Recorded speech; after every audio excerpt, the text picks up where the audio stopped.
Hello and greetings, my YouTube family. Thank you so much for visiting this channel. And on this channel, we talk about personal finance and investing. And in particular, today I'm excited to share with you the 6 best ETFs that I consider investing. And I'm going to just walk you through what an ETF and index fund is, and then share with you my insights on this specific ETF. So hang on.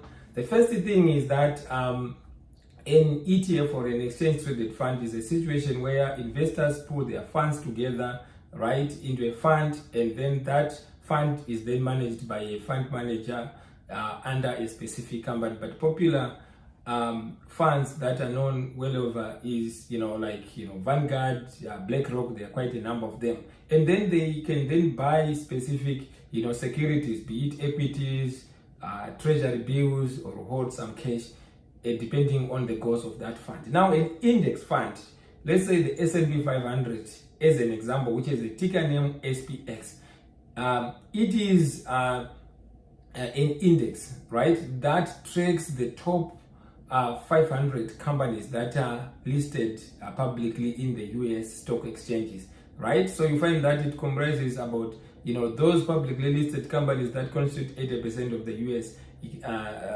US economy. So it is a particularly very good gauge of how the US economy is doing overall. But of course, there are other indicators like gross domestic product and other measures that I'm not going to delve into. Now that we know the index fund and the ETF. The ETF now, for example, SPX, the index, there are quite a number of ETFs that basically mimic the SPX, in other words, the S&P 500 index, and I'm going to share with you some of them. So number one that I like and I actually hold is SPY, which is managed by SP Global, and this ETF has been doing quite well over the years because it has returned over 9% since 1965, and you find that it has low fees like 0.9%, and which is something that I actually look at, and it is very highly liquid.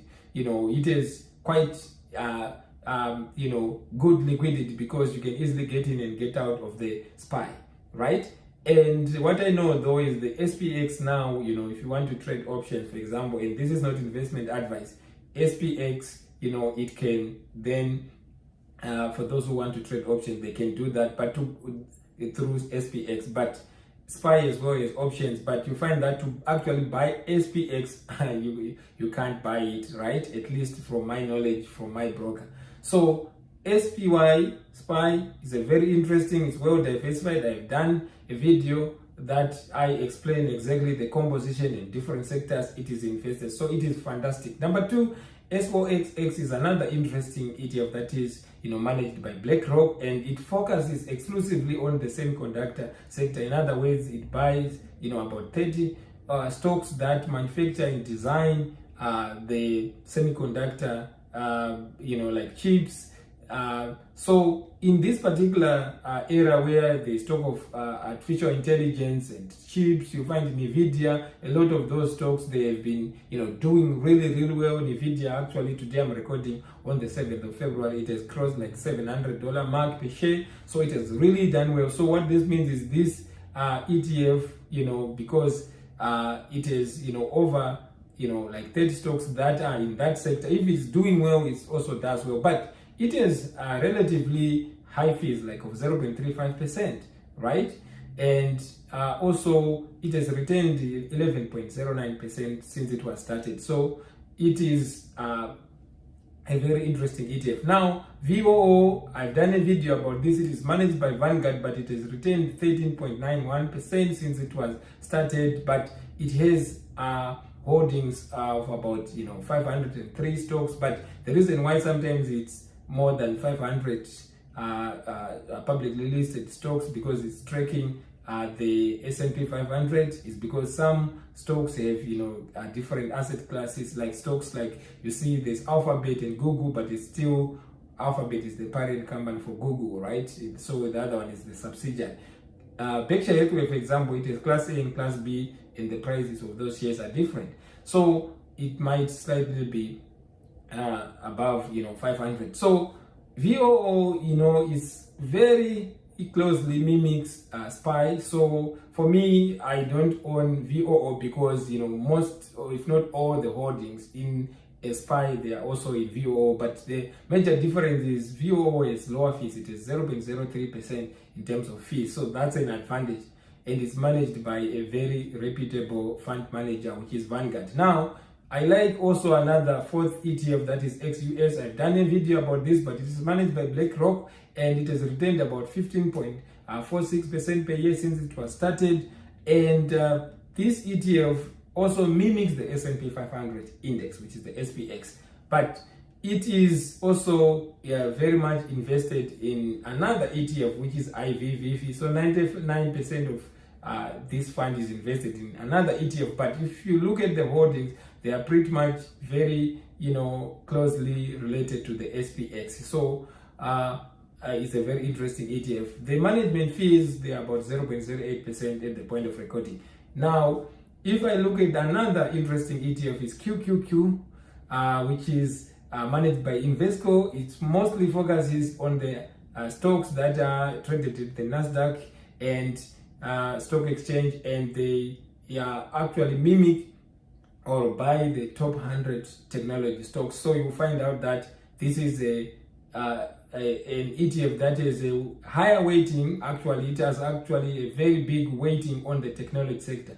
It has high fees, 0.2% compared to VOO, for example, but it has done well, about 9.68% since it was started. But at the end of the day, I like to have exposure to different sectors, but this one is over concentrated on the technology sector. So I kind of hold it, but I'm also diversified by holding other sectors. Now, last but not least, Berkshire Hathaway Class B, they have Class A shares which cost over 500,000 a share, but this one costs over, Class B costs over 350 when I last checked. But it is managed by Warren Buffett. So it is a very interesting fund, and it has beaten the S&P 500 over the couple of years. Since 1969, Berkshire Hathaway has retained 19.8% compared to about 9% over the same period for S&P 500. So hands down, Warren Buffett is a legendary investor. So